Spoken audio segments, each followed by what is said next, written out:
김경수 보석 여러분이 우리 여러분께서 잘 알다시피 김경수 보석은 민주당 뒤에 숨은 청와대의 사법부 겁박의 결과다. 앞으로 결론은 재특검밖에 없다. 이런 내용으로 간단히 말씀드리고자 합니다.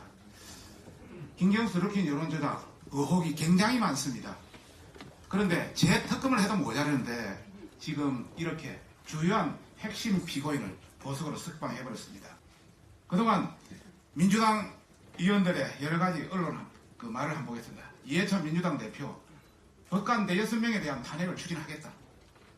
홍영표 원내대표 사법정당 농단 적폐 세력의 조직적 저항으로 연장선으로 봐야 된다. 이재정 민주당 대변인 재판장이 재판 거래의 참고인이지만 언제든지 피의자로 바뀔 수 있어 이렇게 겁박을 해왔습니다. 급기야는 1심 재판장에 대해서 여러가지 검찰이 기속적으로 기소를 했습니다. 작년 9월 달에는 참고인 자격으로 조사를 받았지만 올해 1월 달에는 2월 중순에 검찰로부터 피의자 정리를 하니까 검찰에 출석하라 이렇게 완전히 그냥 묻고 들어가고 있습니다. 참으로 부장 판사는 보석에 대한 밑밥 깔기를 했습니다. 그래서 지난번에 한번 제도 언론을 냈습니다만 헌법은 무죄 추정의 원칙을 선언하고 있다. 따라서 피고인에게 법이 정한 보석 불허 사유가 없다면 가능한 보석을 허가해서 불구속 상태에서 재판을 받도록 하는 것이 바람직하다. 이렇게 밑밥 깔아서 이번에 이렇게 나왔다. 이런 말씀을 드리고 싶습니다. 과연 보석 허가를 하면은 증거인멸에 우리가 없는지 이전의 사례를 한번 참고해 보도록 하겠습니다. 김경수 4월 14일 대선 경선 전에 처음 만났다고 했습니다. 그런데 이틀 뒤에 2016년부터 알았고 의원실에도 2번 찾아갔다. 이렇게 바로 튀어났습니다. 거짓말이. 4월 14일 구속된 민주당은 상명이 일방적으로 자신들의 활동을 보내온 것이다 했는데 그 3일 뒤에 여러가지 증거가 드러나니까 비밀 메신저 시그널, 텔레그램 이런 차원으로 여러가지 작업 지시한 걸로 드러났습니다.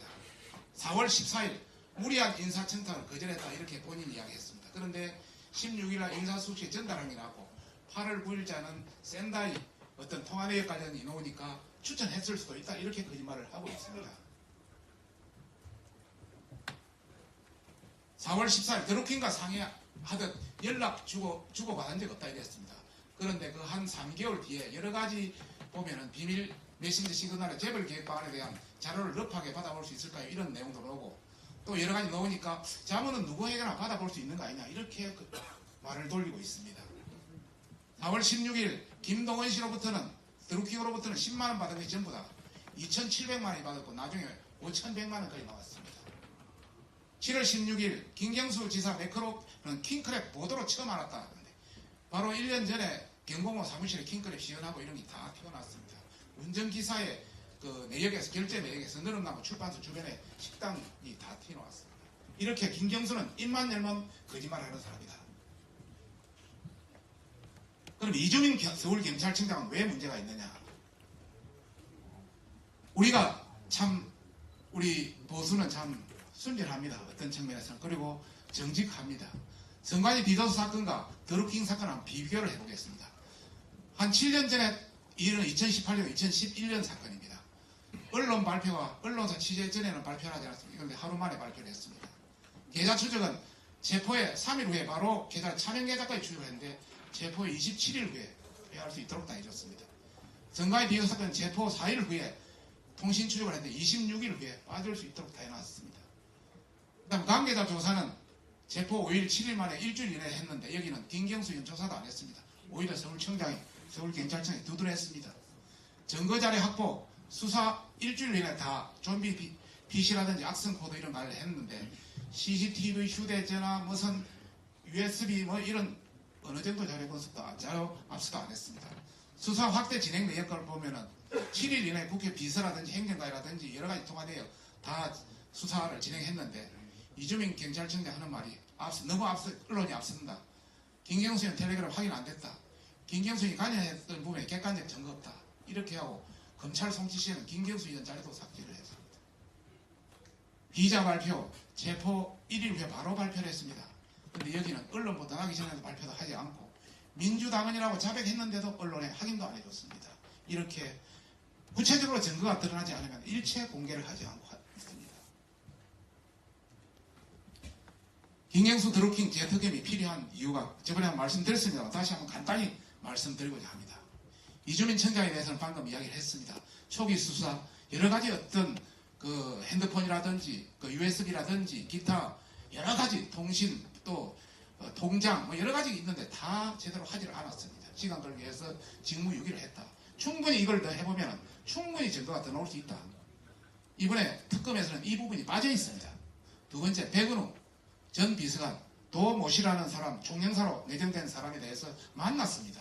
그러면 여러 가지 선거법 위반, 여러 가지 문제가 또 여지가 있기 때문에 이 부분에 대한 부분도 드루킹이 더 재특검이 필요하다. 그 다음 세 번째, 송인배 전 비서관 드루킹을 4차례 만나고 간담회 사례비로 200만 원을 수수했고 또 다른 정치자금법 뭐 2억 넘는 게 있습니다. 이런 관점에서 백은우 전 비서관, 송인배 전 비서관이 핵심 키, 진짜 핵심 키면은 김경수고 그 다음은 이 두 사람인데 이 두 사람에 대한 부분도 전혀 빠져있다. 그 다음에 여러분이 잘 알다시피 김정숙 영부인 경연선을 5번을 외쳤습니다. 모르는 사람이 그렇게 경선에서 이렇게 외쳤겠습니까? 여기에 대한 부분도 충분히 해볼 필요가 있다. 여기에 대한 부분이 전혀 특검에서 나타나지 않기 때문에 그 다음에 김태우 드루킹에 대한 선거 사조직 운영에 대한 자금 출자 뭐 대략 라프해서 한 20억이라 이야기합니다만은 킹크랩 저도 매크로 시스템 간단한 걸 해봤습니다만은 보통 적은 거는 500에서 2000 센 거는 뭐 1억까지도 갑니다. 그게 30명이 운영되면은 200만 원씩 줘도 한 달에 6천만 원. 그래서 1년에 한 10억, 11억 정도 되니까 1년 6개월이니까 한 20억. 거기에다 뭐 여러 가지 다른 비용까지 있으니까요. 여하튼 거기에 대한 조사, 자금이 어디서 나왔는지 이것도 한번 스크린 해볼 필요가 있다. 이에 대한 부분이 전혀 없다. 이 자금을 김경수 혼자서 20억을 감당했겠습니까? 비누 팔아서 했겠습니까? 김태우 전 특감반은 청와대가 관계없으면 윗사람이 관계없으면 이렇게 유해수의 소사항을 체킹했겠습니까? 그래서 김태우 특감반에 추가로 폭로한 사항이 있기 때문에 여기에 대한 부분도 특검에 전혀 반영이 안 돼 있다. 또 여론 조작 시에 사용한 아이디가 한 3,000개 있는데 이 3,000개 우리 의원님들 우리 사모님한테 아이디 줍니까? 부부끼리도 아이디 안 줍니다. 자식들은 잘 안 줍니다. 아이디 얻기 쉽지 않습니다. 이 3,000개를 제대로 얻었는지 또 돈을 주고 샀으면 그 돈은 어디서 나왔는지 이런 것도 한번 스크린 해볼 필요가 있다. 핸드폰도 마찬가지. 그 다음에 드루킹 일당이 단 댓글 118만 개라고 이야기하고 있습니다. 그 댓글에 대한 내용을 한번 스크린 해보면 충분히 이게 대한 특검의 재특검 어떤 사람이 관여되어 있다는 거 충분히 밝힐 수 있다. 이런 관계를 빠져있기 때문에 이런 8가지 사항을 추가로 재특검을 해야 된다는 사안입니다. 우리 의원님들 김경수 비고인이 누구를 위해서 이런 여론조작을 했겠습니까? 본인을 위해서? 한 사람밖에 없지 않습니까? 모든 정황과 수사 결과가 한 사람을 향하고 있습니다. 김경수 지사가 지사 될지도 모르는데 자기를 위해서 이걸 했겠습니까? 20억의 돈을 쓰겠습니까? 이제 그 한 사람을 밝혀야 할 때입니다. 감사합니다.